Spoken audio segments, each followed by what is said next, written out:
Ini memberikan wanita ini memberi pengetahuan kenapa negara Jepang tidak mengeluarkan mobil listrik.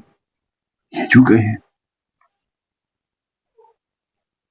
Jepang itu nggak ngeluarin mobil listrik. Itu kenapa? Nah, jadi itu kalau mobil-mobil Jepang dia lebih transisinya lebih ke hydrogen cars, mobil-mobil yang bahan bakarnya hidrogen. Kalau mobil-mobil kayak Hyundai dia kan berbasisnya baterai ya, berarti lithium ion battery. Dan baterai-baterai ini ngecasnya itu tetap memakai sumber listriknya itu masih kotor. Contohnya dari fossil fuel, dari gas alam, dari coal. Jadi sumber energi yang didapatkan itu masih kotor. Tapi kalau kita misalnya pakai bahan bakar hidrogen, sumber bensinnya itu air.